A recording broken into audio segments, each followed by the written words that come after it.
The 9,991st meeting of the Security Council is called to order.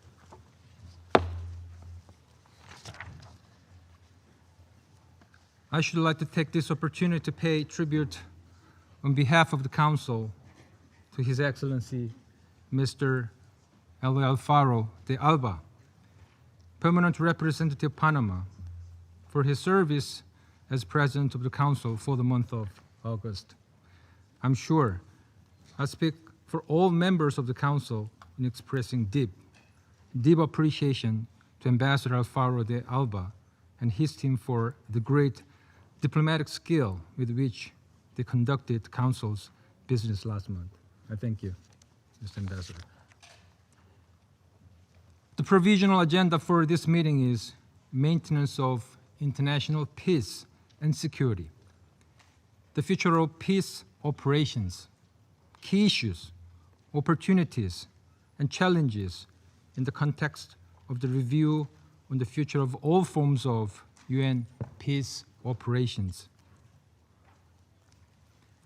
The agenda is adopted. In accordance with Rule 37 of the Council's Provisional Rules of Procedure, I invite the representative of Albania, Angola, Australia, Austria, Bahrain, Bangladesh, Belgium, Brazil, Cambodia, Canada, Colombia, Croatia, Cyprus, Czechia, Ecuador, Egypt, El Salvador, Ethiopia, Finland, Germany, Ghana, Guatemala, India, Indonesia, Ireland, Italy, Japan, Kazakhstan, Kenya, Kyrgyzstan, Latvia, Lebanon, Maldives, Malta, Mexico, Morocco, Nepal, the Kingdom of the Netherlands, Paraguay, Peru, Philippines, Poland, Portugal, Romania, Rwanda, Saudi Arabia, Slovakia, South Africa, Spain, Sri Lanka, Switzerland, Thailand, Timor-Leste, Tunisia, Turkey, Ukraine, United Arab Emirates, Uruguay, and Vietnam to participate in this meeting. It is so decided. In accordance with Rule of 39 of the Council's Provisional Rules of Procedure, I invite the following briefers to participate in this meeting. Mr. Jangpe Lakwa, the Under Secretary General for Peace Operations, Ms. Rosemary DiCarlo, Under Secretary General for Political and Peacebuilding Affairs, Mr. Thomas Chaneisen, Deputy Permanent Representative of Germany to the United Nations in his capacity as Chair of the Peacebuilding Commissions, and Ms. Jenna Russo, Director of Research and Head of Brian Urquhart Center for Peace Operations, International Peace Institute. It is so decided. In accordance with Rule 39 of the Council's Provisional Rules of Procedure, I also invite His Excellency Mr. Stavros Lambrinidis, Head of Delegations of the European Union to the United Nations, to participate in this meeting. It is so decided.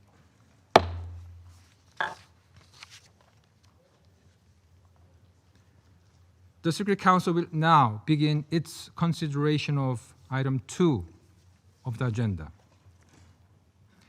I wish to draw the attention of Council members to document S/2025/547, a letter dated 2 September 2025 from the Charge of the Permanent Mission of the Republic of Korea to the United Nations, addressed to the Secretary General, transmitting a concept paper on the item under consideration. I now give the floor to Mr. Jean-Pierre Lacroix. Thank you, Mr. President.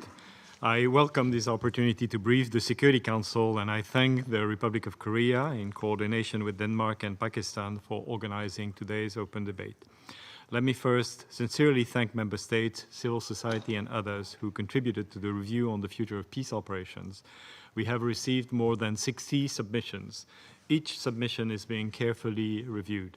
Extensive consultation and transparency underpin this review process, and along with our partner in this process, the Department of Political and Peacebuilding Affairs, we will continue to ensure opportunities for engagement in the coming month. When I spoke to this Council in July, I highlighted the important role peacekeeping missions play in supporting lasting political solutions to end conflict, as well as the indispensable role of the Security Council and the power it has when it speaks and acts collectively in support of a political process. Mr. President, peacekeeping is not a luxury. It is a lifeline for millions who count on it for a future without fear. Over 60,000 peacekeepers, representing 15 member states, bravely carry out its vital work in 11 missions, making peacekeepers one of the UN's largest and most visible activity in the field.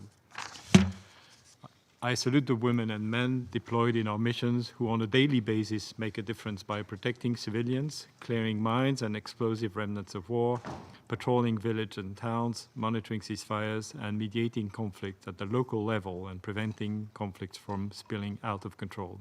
And I pay tribute to those peacekeepers who paid the ultimate price. As we look at the world, achieving lasting political solutions seems increasingly challenging. The level of active conflict has risen to alarming numbers, with 61 active conflicts in 2024, the highest number since 1946, according to the Uppsala Conflict Data Program. Conflicts have become protracted, involving more actors and often proxy forces, making negotiated solutions more difficult to achieve. This does not mean we will not continue to pursue them. In such an uncertain future, we are likely to see more civilians at risk and in need of protection. It means the need for peace operations increases, potentially alongside other types of operations, including peace enforcement. It also means the context for deployment may be more uncertain and full success harder to achieve. Yet, as we have started the second quarter of the 21st century, rather than retreat, we must use the expertise and the valuable lessons from nearly 8 decades of peacekeeping to use this valuable tool to respond to the legitimate expectations that the peoples hold towards the fulfillment of the Charter.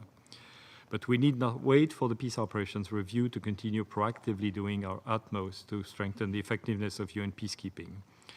Before speaking further to what is needed for the future of peace operations, I would like to briefly convey a few examples of what we already achieved this year through our implementation of Action for Peacekeeping Plus, or A4P+. First, peacekeeping missions continue to promote political solutions to conflict at the regional, national, and local levels. In the Central African Republic, for example, MINUSCA is supporting the government to take forward the 19th of April agreement between the government and 2 signatory armed groups that return to the peace process by supporting disarmament and demobilization of the Retour, Réclamation et Réhabilitation, that is 3R movement, and the Unité pour la paix en Centrafrique, the UPC movement, thus marking a major milestone in the continuing peace process. Second, to improve mission planning, we recently endorsed new guidelines on mission concepts and mission plans. They are designed to improve clarity of strategy and enable missions to deliver on their mandates more effectively. Enhanced planning is critical to our effectiveness on the ground, and only the more so in the context of the liquidity crisis and geopolitical uncertainty. Third, to ensure we have the right capabilities and mindset, we continue to take forward the Uniform Gender Parity Strategy, that is UGPS. All categories of personnel deployed in the field continue to meet their UGPS targets, except for military contingents. But we keep working on that particular category. Recognizing the importance of continuous improvement, we recently conducted a review of the UGPS strategy. The review identified priority actions to take forward, including expanding the network of uniformed women peacekeepers and supporting uniformed leadership cadres. I would like to take this opportunity to request that member states put forward more female candidates for senior military appointments.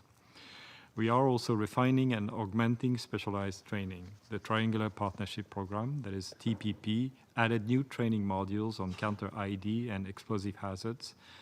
TPP and the United Nations Mine Action Service, UNMAS, are also mainstreaming counter-IED considerations across engineering and medical courses. And this is only one demonstration out of many of how far we have come in systematically mitigating the threat of explosive ordnance. This speaks to my fourth point on improving our accountability to peacekeepers, including to improve their safety and security. Peacekeeping operations, often working with UNMAS, are mitigating the risks of explosive ordnance to peacekeepers and local populations. In South Sudan, for example, UNMAS cleared approximately 220 anti-personnel mines, more than a dozen anti-vehicle mines, and nearly 500 cluster munitions, and over 5,200 other EOs in UNMIS's area of responsibility. These clearance operations freed up approximately 2.6 million square meters, including agricultural areas and key roadways for local communities. Fifth, we continue to do our utmost to uphold the highest standards of conduct and discipline. We continue pre-deployment training on conduct and discipline for all uniformed personnel, as well as in-mission training. We provide avenues for victims to come forward, investigate allegations of sexual exploitation and abuse, and when allegations are substantiated, we take the requisite action. From November 2024 to April 2025, that is the last 6 months, we repatriated 17 uniformed personnel on disciplinary grounds, and together with concerned member states, we have also actively sought solutions to address the too many pending paternity and child support claims, so that children fathered by peacekeepers and their mothers can have closure and assistance. Given time considerations, I do not want to be exhaustive in my remarks today on our most recent progress on strengthening peacekeeping. Rather, in the coming days, we will provide member states with a comprehensive report on recent progress and challenges implementing A4P+. Mr. President, turning back to our vision for the future of peacekeeping, what I believe is required and what many of you have echoed during the consultation process is a UN that is capable and ready to respond through missions that are adaptable and tailored to the needs on the ground, guided by strong political strategies and leveraging the tools, capacities and expertise of the organization and its partners. Based on your submissions and in furtherance of the ongoing reform process of Action for Peacekeeping Plus, I would like to highlight the following. First, peace operations need to have clear and prioritized mandates. That is something that is often repeated, based on in-depth assessment of needs and commensurate resources and capabilities. The voice of host states, as well as other relevant stakeholders, including troop and police contributing countries, regional actors, and local communities, should be clearly reflected in the mandate. The availability and sources of data that can be brought together to more effectively assess situations on the ground and predict possible responses based on lessons learned has notably increased. We must harness the capacities of digital technologies and artificial intelligence to support the analysis of data, as well as to assess the effectiveness of our responses through time. Pursuing political solutions to conflict, protecting civilians, supporting the strengthening of accountable governance entities, the promotion and protection of human rights, and the advancement of the Women, Peace and Security agenda should remain priorities. This must be accompanied by our sustained and uncompromising efforts to uphold the Secretary General's zero-tolerance policy on SEA. UN peace operations are a manifestation of the Charter's purposes and principles to save succeeding generations from the scourge of war and to uphold the dignity and worth of the human person. Wherever our peace operations are deployed, even where we do not have an explicit protection mandate, populations rightly expect to be protected by the UN. This protection comes in many forms, from the presence and engagement by military or police peacekeepers to political dialogue, advocacy, and reporting by civilian staff, national and international alike. The UN's ability to deliver on the imperative to protect people is very often the benchmark by which we're judged. But we should not be indefinitely responsible for the protection of populations. This is why the pursuit of political solutions must remain at the heart of what we do and how we can more sustainably and cost-effectively save succeeding generations from war. In August. Mr. President, I thank you for convening today's open debate, providing an opportunity for the entire UN membership to engage on this important topic. Today's meeting comes at an opportune time as we reflect on the progress made since the adoption of the Pact for the Future and look ahead to the UN 80 initiative. I thank USG's Lacroix and DiCarlo, Ms. Jenna Russo, and Ambassador Zanesin for their comprehensive and informative briefs. Mr. President, having been a troop contributing country and witnessed firsthand the positive impact of UN peace operations, Guyana acknowledges the decades of success of UN peace operations in shortening conflicts, protecting civilians, and preventing spillover of crises. However, we must also take stock of the complex and multifaceted challenges that define today's security landscape and which sometimes transcend borders. The operating environment for the UN peace operations is itself often marred by asymmetric threats, mis- and disinformation, hostile national armed forces, organized crime, and the effects of climate change. Consequently, UN peace operations must be more adaptable and resilient than ever before.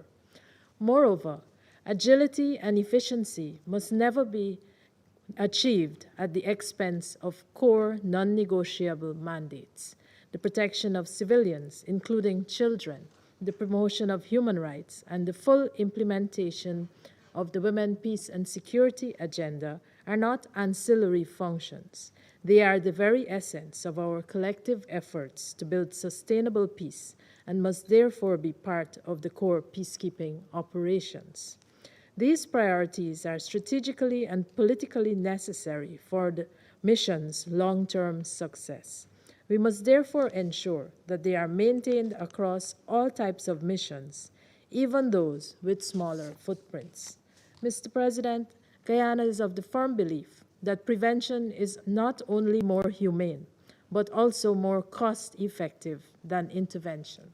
As such, we must place greater emphasis on the pacific settlement of disputes, and UN peace operations must be adequately equipped to support conflict resolution efforts utilizing preventative diplomacy, mediation, and other dialogue-intensive efforts. The success of peace operations should be measured not just by their ability to manage conflict, but by their capacity to prevent it from erupting or escalating. Peacekeeping missions must be fully equipped and mandated to support and facilitate political processes. Furthermore, the integrity and performance of our missions are directly linked to their financial stability. It is imperative that we find a sustainable solution to the recurring liquidity crisis that threaten to impact mandates, operational priorities, and the safety and credibility of our peacekeepers. We cannot ask our uniformed and civilian personnel to risk their lives without providing them with the necessary resources and support. We therefore encourage all member states to be principled in their financial support to UN peace operations. As we engage in the ongoing review on the future of all forms of UN peace operations, Guyana stands ready to contribute constructively to the conversation.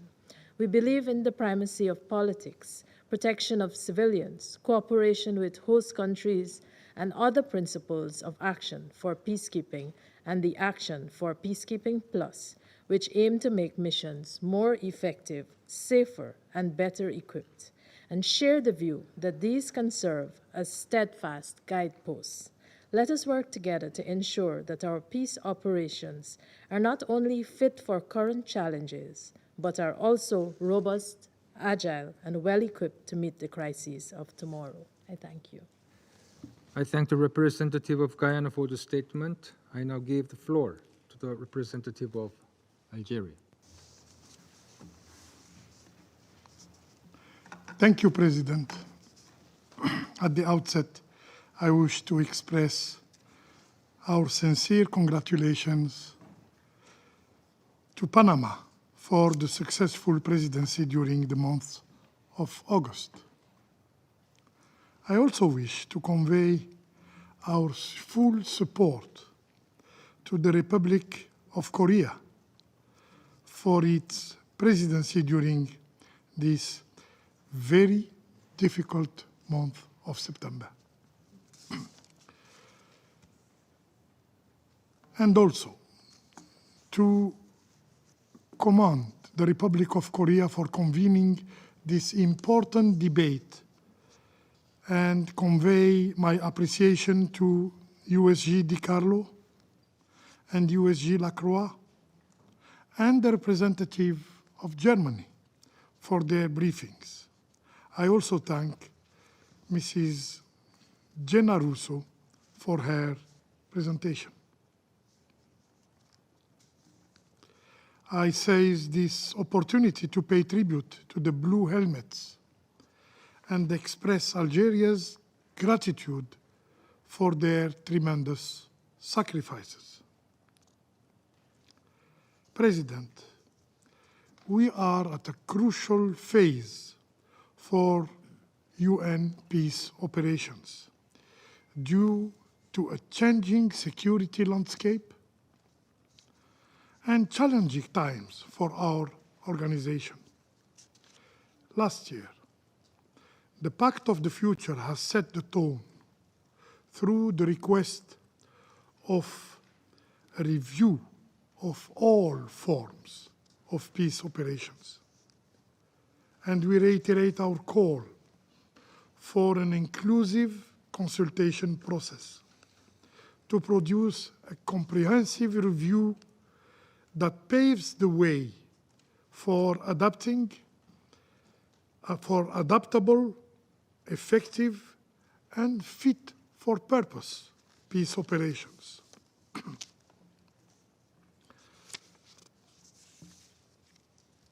In this regard, I wish to underline the following 3 points. First, mandate. Mandate is the key word. Its setting phase has to respond to a number of considerations to fulfill the expected requirements. The starting point could be in the mandate renewal resolutions that this Council adopts on a regular basis, with too often, minor technical adjustment. This exercise should not be undertaken in disconnection with the situation on the ground and with the current efforts to improve the performance of UN peace operations. Also, the impartiality of the pen holder and his ability to go beyond his national perception on the file beforehand are essential. Being a pen holder on a file under which a UN peace operation is deployed implies a particular responsibility to reflect the views of all members, thus contributing to a durable solution to the conflict on the agenda of the Council. However, moving away from this responsibility would undermine the collective efforts of the international community and multilateralism as a whole. Furthermore, setting the mandate of UN peace operation in the current context requires a great sense of adaptation to respond to the new realities on the ground. The new nature of threat differs completely from the traditional perception of security challenges and crises on which the presence of UN peace operation was built, where these UN operations were deployed to create buffer zones, separating two regular armies.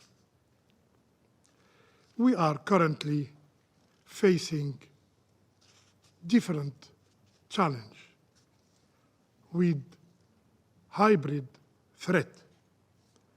Second, President, we believe in the power of partnerships. The implementation of the letter and spirit of Chapter 8 of the UN Charter is necessary, particularly in the current context of reform and review. However, we will need to show some ability to innovate more and to go beyond the lines we drew through the past years, the past decades, and put in place multi-dimensional partnerships. And we reiterate our call for more enhanced partnerships. First, with the host countries to strengthen the national ownership, and second, especially with regional actors, and in our case, with the African Union. The African Union should not be perceived only as a cheap military actor, cheap contributing military actor, but rather as a strategic political partner. Partnerships could also be set through trilateral mechanism where member states can put at the disposal of the United Nations, as well as troops and police contributing countries, their national experiences. In this regard, I reiterate my country's readiness to work with the UN and with troop and police contributor country in the field of capacity building and experience sharing, as announced during the last ministerial conference on peace building in Berlin.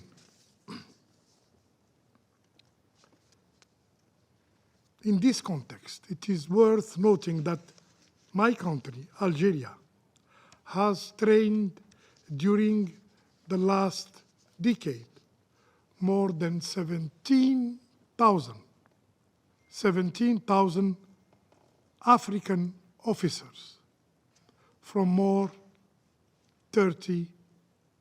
than 30 African countries. Third, cost effectiveness. Cost effectiveness has to be our key word. The current financial challenges we are facing should be perceived as an opportunity, as a catalyst for reform to improve the performance of peace operations.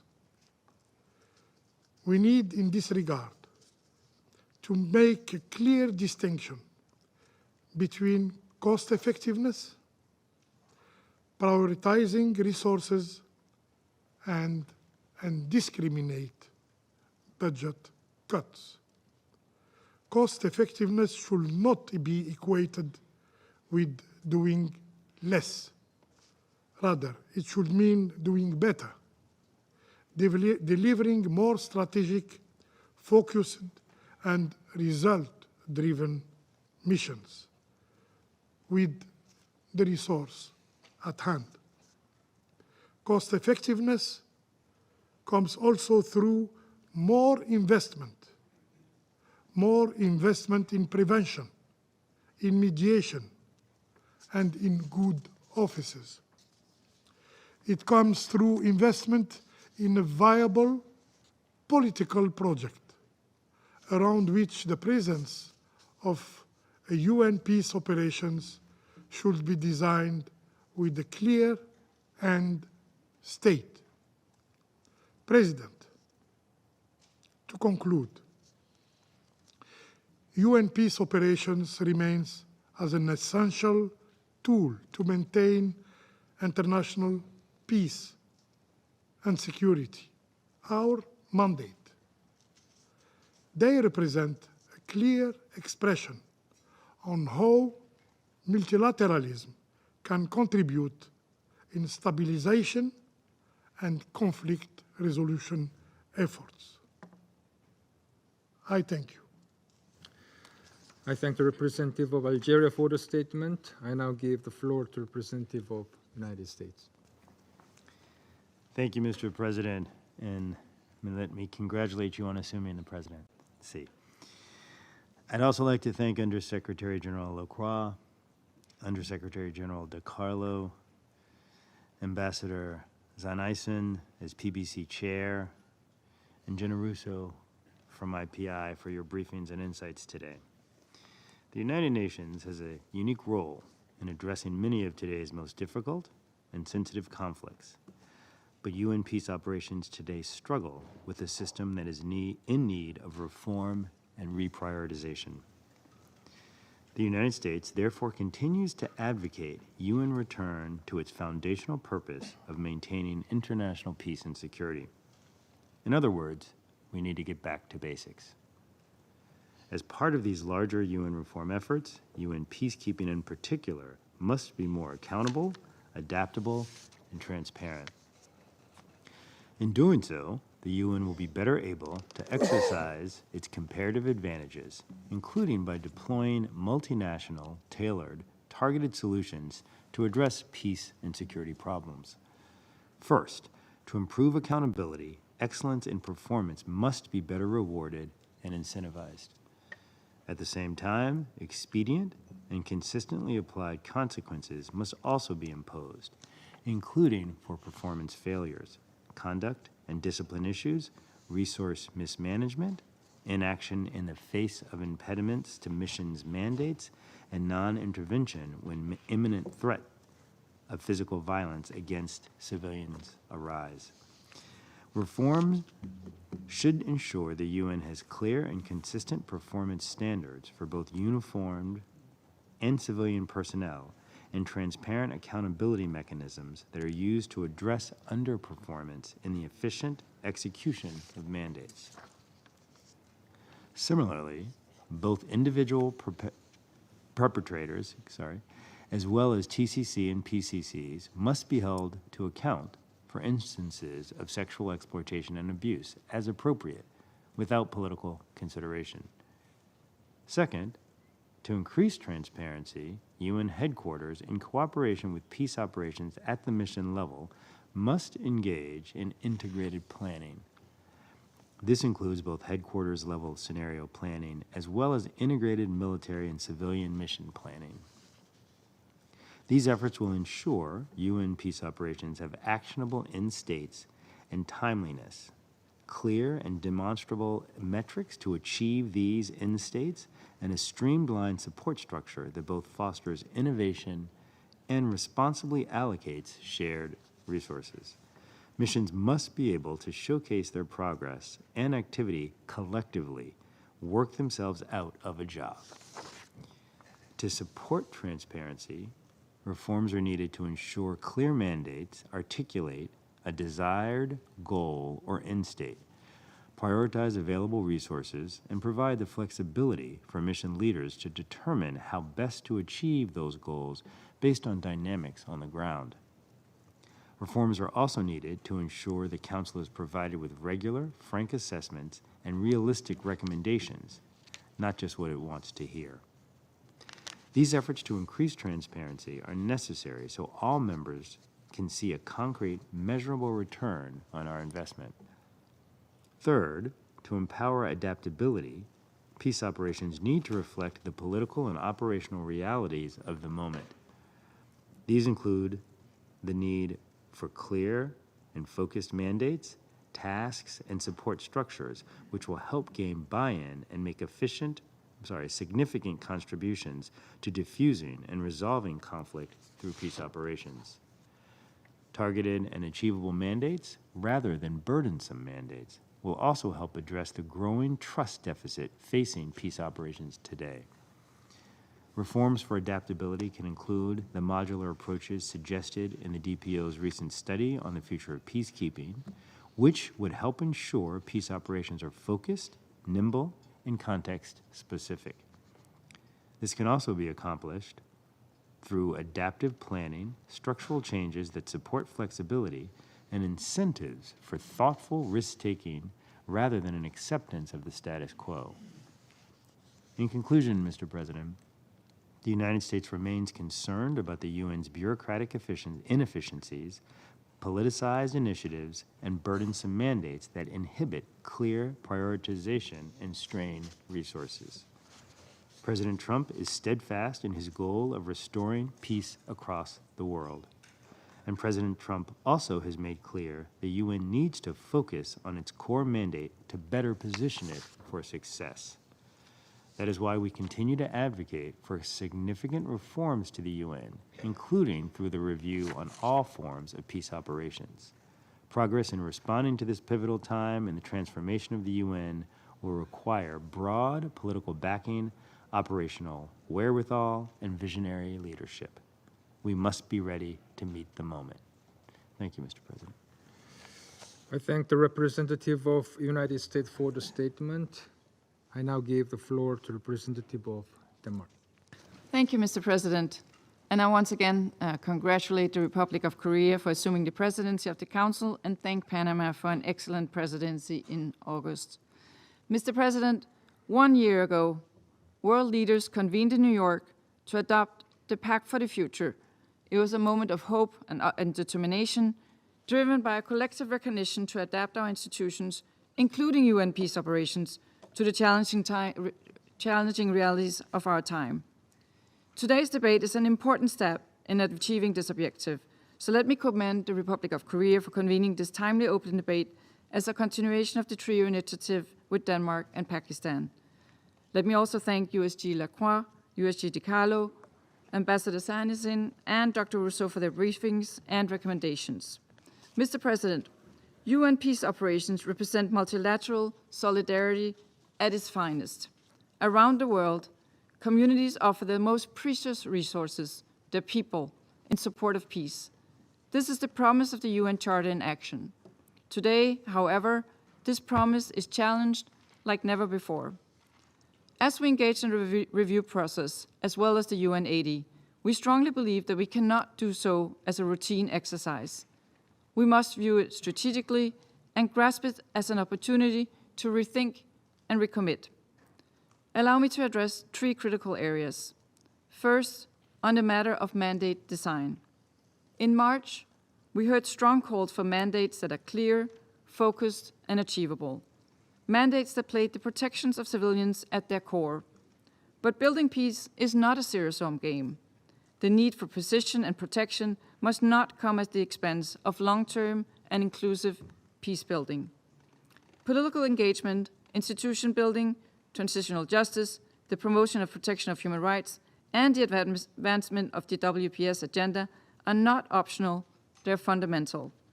Mandates must therefore both be context-specific and sequenced to adapt to evolving conflicts and needs. Strategic assessments by the UN are key to achieving this.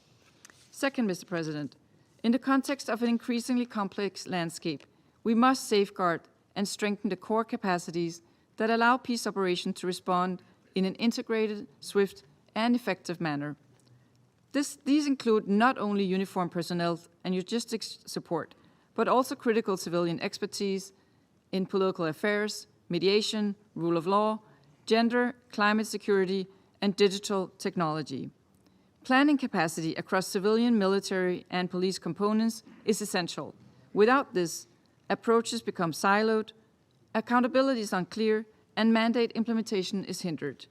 We urge the UN to invest more in developing and institutionalizing an integrated planning process across all peace operations. Such capacities and planning will help peace operations operate in a changing environment, where peace is not linear, where needs change and responses need to change with them. Third, Mr. President, the peaceful settlement of disputes lie at the heart of the UN Charter. We believe the same should apply for UN peace operations, from early warning and the facilitation of dialogue to support for local inclusive peace processes, as well as women's participation. These aspects should be prioritized, empowered, and importantly, resourced. Similarly, we urge the Secretary General to boldly use his good offices to invest in mediation and to take risks. This Council can reinforce these efforts. We should encourage missions to work closely with regional organizations such as the African Union. We should also regularly listen to the advice by the Peacebuilding Commission, which can bring a variety of perspectives. We should not be afraid to adapt our responses. Mr. President, to conclude, the future of UN peace operations must be shaped by both ambition and realism. We cannot solve every problem, but we can and must remain credible actors for peace. This Council holds the tool to shape mandates and support missions with the resources they require. What is needed is the political will and the courage to do so. Let us seize this opportunity to ensure that UN peace operations remain fit for purpose. Denmark looks forward to working with all Council members, including our trio partners, to this end. I thank you. I thank the representative of Denmark for the statement. I now give the floor to the representative of China. Thank you, President. President, I congratulate the Republic of Korea on assuming presidency for the Council this month. I also congratulate Panama on its smooth completion of its presidency last month. China commends the Republic of Korea, Denmark, and Pakistan for jointly convening this meeting. We thank USG Jean-Pierre Lacroix, USG Rosemary DiCarlo, and Ambassador Thomas Zanason for their briefings. I've also listened attentively to the recommendations made by Ms. Jenna Russo. Peace operations are an innovative practice of multilateralism, a powerful tool for the United Nations to contain conflicts and shape peace. The world today is fraught with upheavals and turmoil. Regional instabilities arise thick and fast, and deficits in peace, security, and governance are growing. All these have posed unprecedented challenges to peace operations. The United Nations should not be content with the status quo in its peace efforts. Rather, we must make effective use of the ongoing independent review of peace operations, thoroughly learn from past experiences and lessons, and work together to advance the transformation, upgrading, and better quality and efficiency of peace operations. I wish to make 4 points. First and foremost, we must focus on the core mandate and political objectives. Peace operations are a means, not an end. They must serve a clearly defined political process and create favorable conditions for a political solution. Peace operations are not a panacea either. The Security Council should prepare for each peace operation a clear, practical, and prioritized mandate, and make adjustments as the situation evolves. The Council should also set out a clear and feasible exit strategy for peace operations in a timely way. This strategy, however, is primarily determined by the will of the country concerned and the situation on the ground, and should not be held hostage to the policies of any individual country or to be adopted or abandoned at will.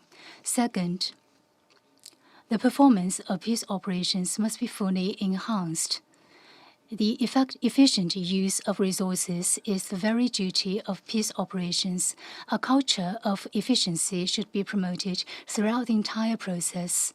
Effective planning is essential across areas such as logistics, finance, and procurement. Better integration of resources and reduced overlapping investments are needed to make the funds more cost-effective. Strict financial discipline must be enforced to prevent the waste of funds and ensure accountability. In procuring supplies, it is essential to broaden the supply chain and pursue greater cost-effectiveness and transparency. The success of peace operations hinges on stable, predictable, and sustainable funding. Every member state is obligated to pay its UN dues and peacekeeping assessments in full. Third, strengthen partnerships for peace operations. Strong support from host countries is a crucial prerequisite for the success of peace operations. Special missions must respect the sovereignty and ownership of host countries, maintain good cooperation with them, and earn the recognition of their governments and people. This will lay a solid foundation for the smooth implementation of their mandates. Troop and police contributing countries, host countries, the Peacebuilding Commission, and regional organizations should fulfill their respective roles, complement each other's strengths, and collectively contribute to the effectiveness of peace operations. China supports African solutions to African issues.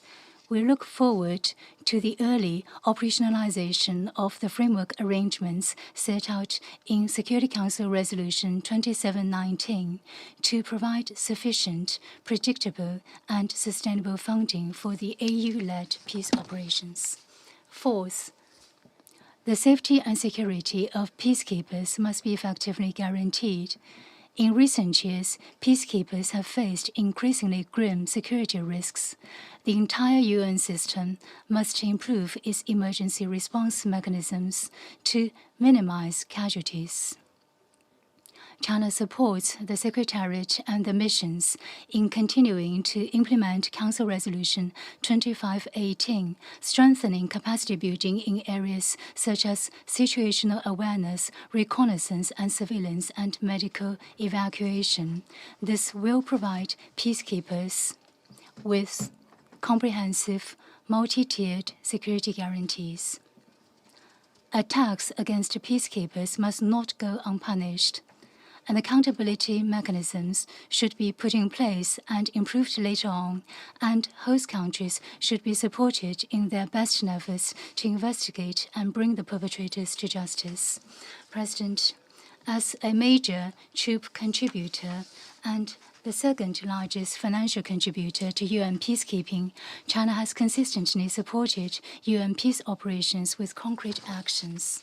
Recently, Chinese President Xi Jinping proposed the Global Governance Initiative, or GGI for short, which emphasizes the importance of adhering to sovereign equality, abiding by international rule of law, practicing multilateralism, advocating the people-centered approach, and focusing on real results. This initiative offers Chinese wisdom and Chinese solutions to address the global governance deficit.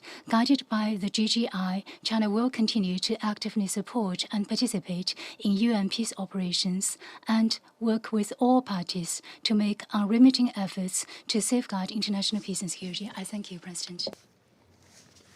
I thank the representative of China for the statement. I now give the floor to the representative of Panama.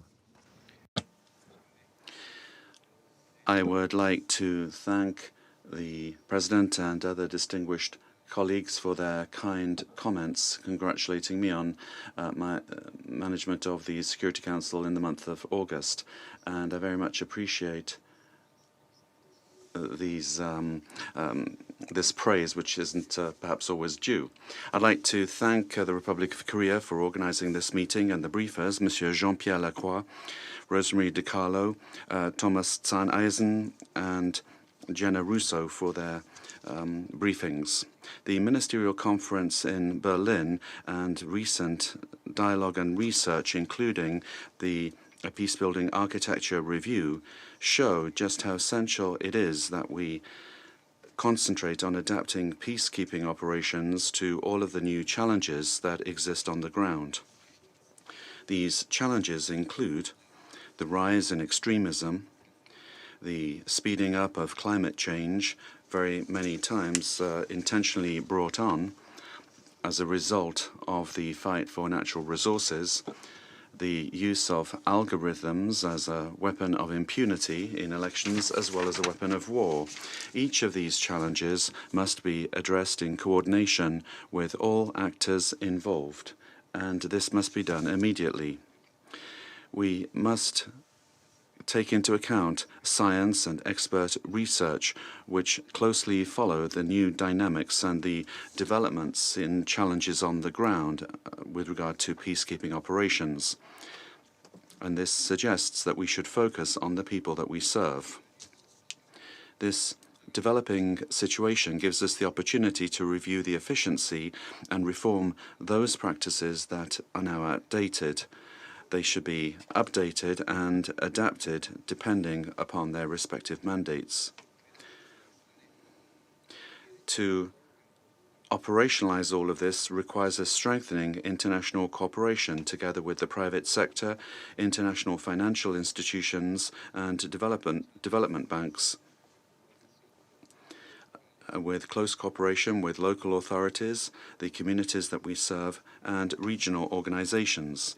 These new alliances should be used to build trust amongst everyone. We support countries in the creation and implementation of their national prevention strategies. Let us ensure funding in order to guarantee education for peace that is based on the protection of and respect for human rights, gender equality, and the robust defense of democracy. As members of the Peacebuilding Commission, and based on our principles, we will continue to promote peace building in military and political transitions. This is why we call for more women and young people to be included at local level in processes of mediation and preventive diplomacy. At the end of the day, it is they that will be responsible for building and sustaining peace over time. We also feel that operations should include a comprehensive perspective of the countries affected. This should efficiently address those needs that the affected parties implore us to take into consideration during each and every one of our meetings with them. We recognize the independent study on the future of peace operations, which proposes a roadmap to be followed. And that's why we call upon all member states to invest once again in the United Nations and to provide additional resources to guarantee the operation of the 30 new models proposed. This will make it possible to move towards a new geopolitical era. We are concerned at disinformation and the current trend whereby many countries are withdrawing from agreements which committed them to peace in order to rearm themselves and increase their investment in military expenditure in order to face certain threats which they feel they are facing. In the meantime, humanitarian tragedies continue. President, let us continue to build and extend bridges in order to overcome polarization. We support the political solutions that will adapt operations to new realities, such as the multilateral system that is developing, and address the rise in certain actors who use algorithms, AI, as weapons of war with impunity, or those that attempt to use climate change to extract critical minerals to the detriment of the common good. President, the future of peace operations requires willingness and participation. We must be prepared to innovate and be convinced that financial contributions are key to the success of the implementation of the new models. Thank you very much. I thank the representative of Panama for the statement. I now give the floor to the representative of Pakistan. President, we congratulate the Republic of Korea on assuming the presidency of the Council. And we thank you for convening this debate, which Pakistan is pleased to co-sponsor together with Denmark, our peacekeeping trio partner. Peacekeeping is the UN's greatest success story, but today, just like UN, it is under siege. Starved of resources, constrained in mandates, and shrinking in presence, it risks becoming a casualty of political neglect and geopolitics. But we cannot let one of multilateralism's most effective tools be sidelined by inaction. We are all stakeholders in its success, and we must act to not only preserve, but to make this instrument even more relevant and fit for purpose and fit for future, corresponding to the diverse challenges in the domain of peace and security. That is why this continuing debate inside and outside the Security Council is so important. And we thank Under-Secretary General Jean-Pierre Lacroix and Under-Secretary General Rosemary DiCarlo for their detailed briefings and important work. And we also appreciate Ambassador Zanissen and Ms. Russo for their valuable insights.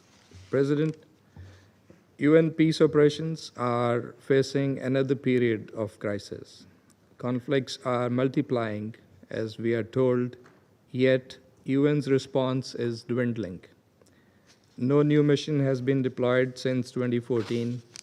Several have closed or drawn down, and those that remain struggle with financial and operational constraints that threaten mandate delivery. This is a dangerous paradox the world cannot afford. This has also created a crisis of confidence. The Secretary General's review on the future of peace operations is therefore timely and essential to restore faith in this indispensable tool for peace and security. Peacekeeping success is undeniable. From Cambodia and Timor-Leste to Sierra Leone, Liberia, Cote d'Ivoire, Burundi, and elsewhere, Pakistani Blue Helmets have contributed and have been witness to many of these success stories.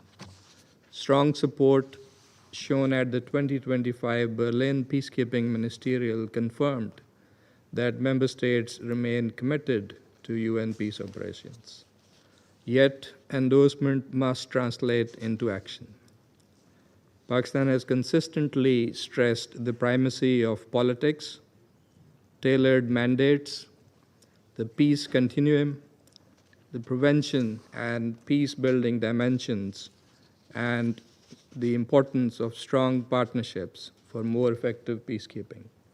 Today, I wish to highlight 6 priorities. First, we must confront resource constraints. And we have to be candid.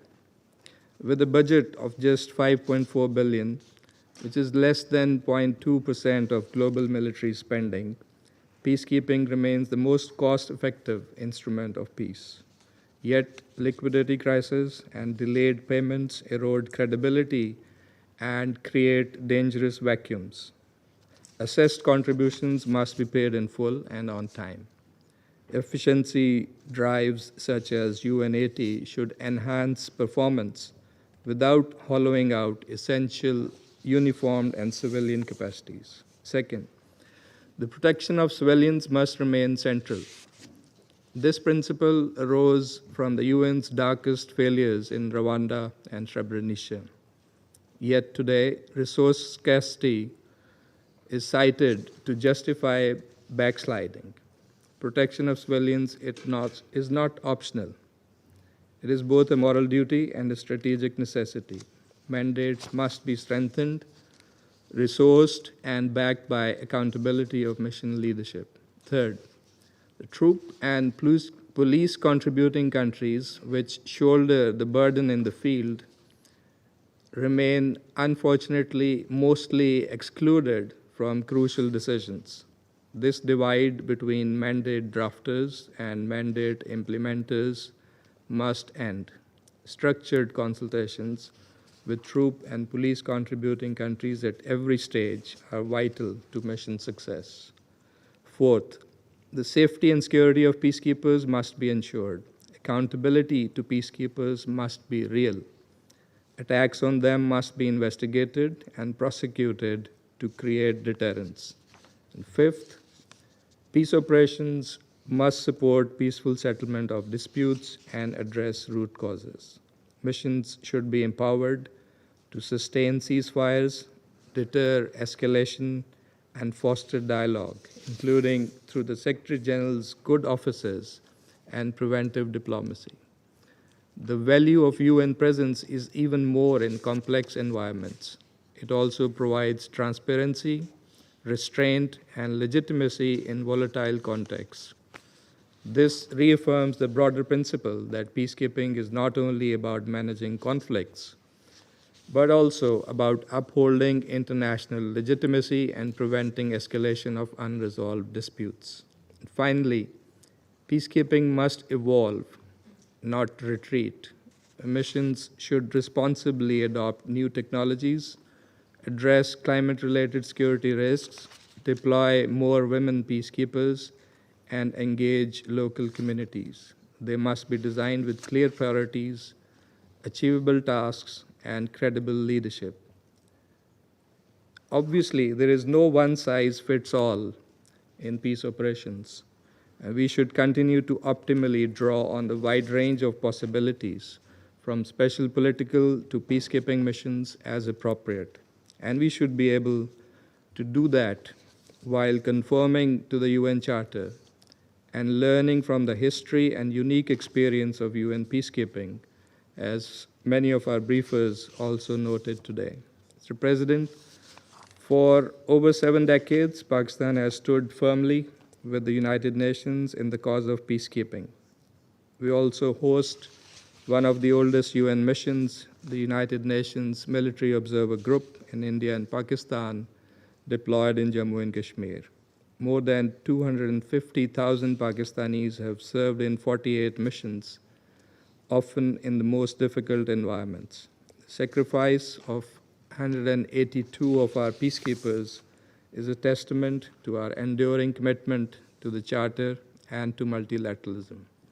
We salute all UN peacekeepers, past and present. Peace operations form the core of this Council's work. These are proven, effective instruments of peace. We must protect and strengthen them by investing strategically in their long-term success. The Security Council and the wider UN membership must provide the full political backing and adequate resources for this endeavor, which indeed is a test of our collective resolve to maintain international peace and security. If we stand as one, as the Secretary General noted a while ago in the General Assembly today, we will succeed. I thank you. I thank the representative of Pakistan for the statement. I now give the floor to the representative of France.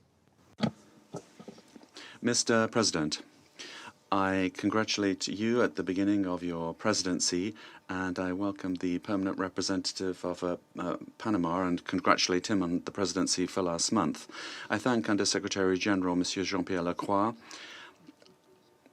Under-Secretary General Rosemary DiCarlo, Deputy Permanent Representative of Germany and Chair of the Peacebuilding Commission, Mr. Thomas Zahneisen, as well as Madame Jenna Russo from the International Peace Institute for their statements. France is committed to peacebuilding. We support it politically, financially, and as a troop and equipment contributor, and through multiple training activities. I'd like to emphasize 3 points. First of all, peacekeeping has demonstrated its effectiveness.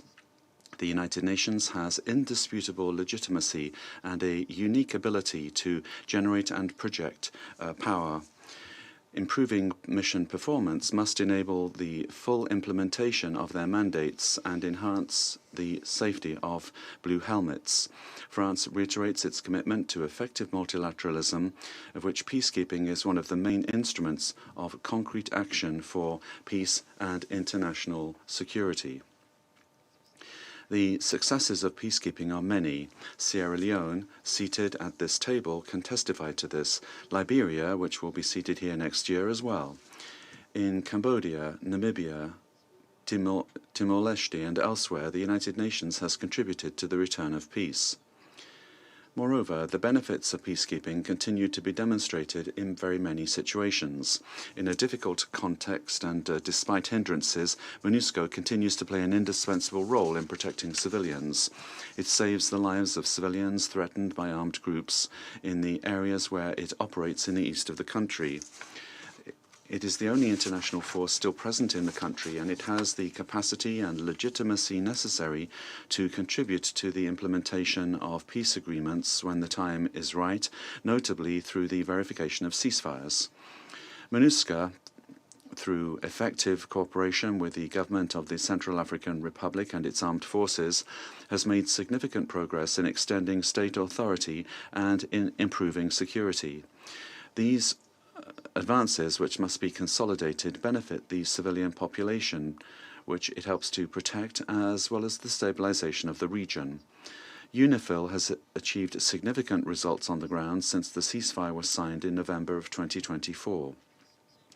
It supports the deployment of the Lebanese armed forces in their mission to restore the state's monopoly on arms and Lebanese state authority throughout the whole country.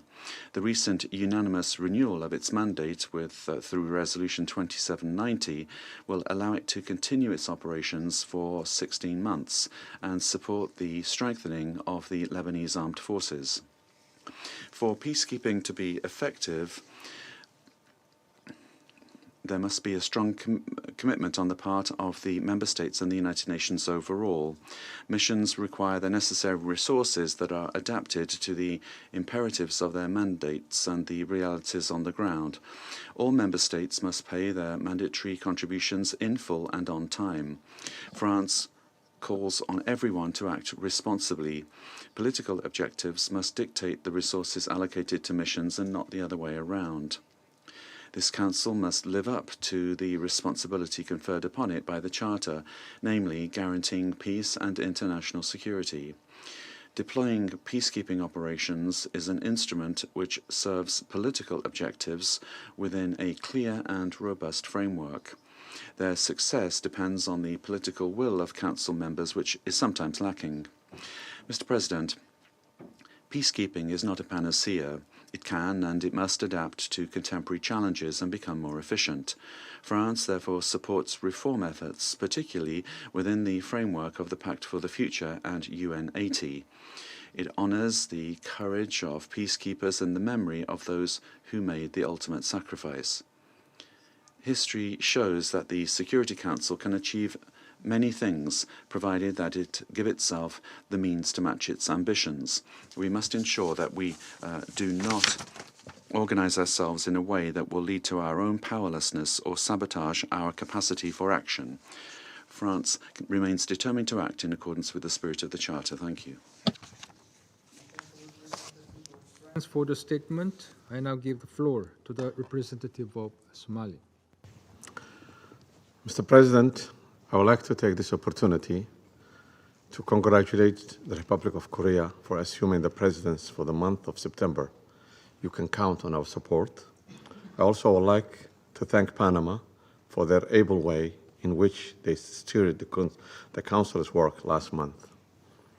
I commend the Republic of Korea for convening this crucial open debate on the future of peace operations in collaboration with Denmark and Pakistan as the trio. I thank USG Lacrosse, USG De Carlo, and the Chair of Peace Building Commission, Ambassador Zahinasan, for their valuable insights, and appreciate the contribution to Ms. Rosso to the discussion today. I take this opportunity to honor the sacrifices of UN peacekeepers who have lost their lives in the line of duty and to recognize their legacy in the lives they touched and the peace they worked to build around the world. Mr. President, African perspective is shaped by its direct experience as a host of peacekeeping missions, a troop-contributing region, and a continent that understands the critical importance of effective peace operations intimately. We have seen both the positive impacts and the limitations of these missions. As we gather 1 year after the adoption of the Pact of the Future, nowhere is in need of adaptation more evident than in Africa, where the complexity of the conflict demands innovative approaches. For nearly 8 decades, UN peace operations have proven their worth as indispensable tool for maintaining international peace and security. Yet, today's conflicts demand that we honestly assess how these operations can become more agile, tailored, and effective in addressing the current and future challenges. First, in our experience, the success of UN peace operations depends on 2 interlinked principles: clear strategic planning and operational adaptability. Each mission must have well-defined objectives and clear exit strategy from the beginning, designed to accommodate the dynamic nature of the conflict situation. What begins as a peacekeeping mission may require a swift transition to peace enforcement, or conversely, a rapid shift toward the peace-building initiatives. Second, we must prioritize the development of the security and development nexus. It's impossible to achieve sustainable and lasting peace without addressing the underlying root causes of the conflict, in particular inequalities and underdevelopment.